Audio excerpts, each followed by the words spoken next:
El rendimiento promedio anual de uno de los índices más importantes del mundo desde 1926 es de 10%.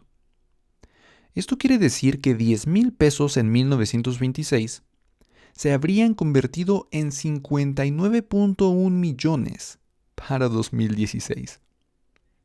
Claro que estos rendimientos pasados no aseguran o predicen rendimientos futuros, pero tras tantos años es un promedio que podemos imaginar variará poco en las siguientes décadas y que podemos usar para calcular rendimientos de nuestros portafolios.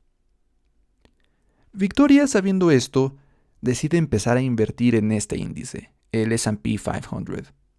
Pero en su investigación, se encontró con una empresa que le asegura administrará su dinero para generar rendimientos por encima de este índice. Pero antes de decidir qué hacer con su dinero, Victoria debe tener en cuenta algunos puntos importantes. Si un fondo le asegura que retornará rendimientos superiores al mercado, significa que es un fondo administrado.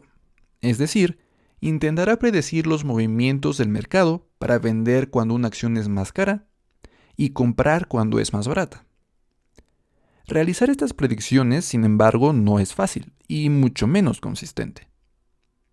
Lo que es peor, realizar tantos movimientos de compra y venta de acciones genera costos que se comen cualquier rendimiento que sí se esté generando. Además, existe un tipo de fondo que le permitirá invertir en ese índice S&P 500, asegurando un rendimiento igual al del mercado, ni superior ni inferior, sin los costos de administración que un fondo administrado conlleva. Este es el fondo indizado, que imita el comportamiento del índice, de ahí su nombre.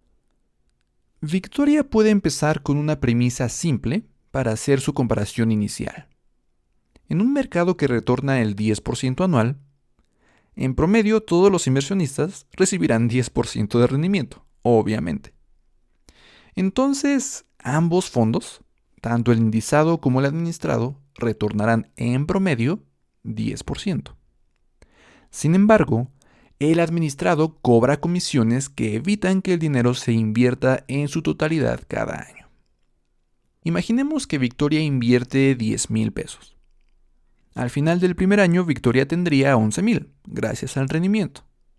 Pero si invierte en el fondo administrado, las comisiones podrían comerse hasta 200 pesos de su dinero. No suena mucho, ¿verdad? Además, el fondo administrado tiene posibilidad de generar más rendimientos.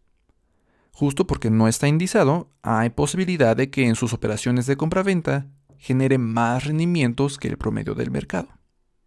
Aunque esto por supuesto también quiere decir que hay posibilidad de que genere rendimientos inferiores. Victoria se pregunta si esos 200 pesos valen la pena por la posibilidad de rendimientos superiores. Pero inteligentemente saca un promedio, imaginando que quizás algunos años obtenga rendimientos superiores y en otros años rendimientos inferiores, regresa al promedio de 10%. Y con este promedio compara su dinero a 40 años, el tiempo que le falta para retirarse. Victoria incluso usa una tasa conservadora de 7% por si el 10% no se mantiene.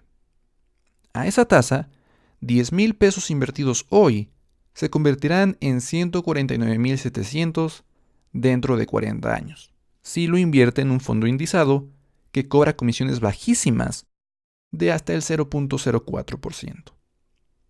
Pero, si lo invierte en un fondo administrado que le cobra comisiones de 2%, su tasa de 7% se convierte en tasa de solo 5%. Y sus 10,000 solo se convertirían, tras los mismos 40 años, en 70,400.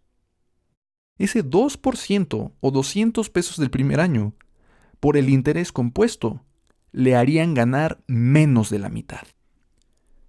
Pero hasta este punto Victoria está asumiendo siempre un promedio menos costos.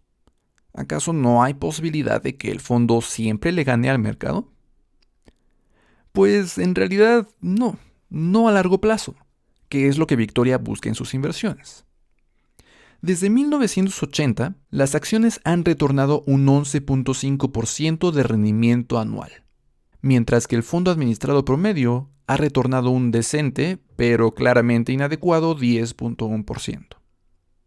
Otro ejemplo es que entre 2008 y 2016, 186 de los 200 fondos administrados más grandes del mundo generaron rendimientos por debajo del mercado. Y el ejemplo que hace que Victoria descarte completamente la opción de un fondo administrado es el siguiente. De 355 fondos administrados que existían en 1970, solamente 2 lograron superar el rendimiento del S&P 500 por más de 2% en promedio por todos estos años. Fidelity Magellan y Fidelity Contrafund. Vaya probabilidades, ¿no? Cuando se trata de invertir, Victoria decide no buscar la aguja y mejor comprar el pajar.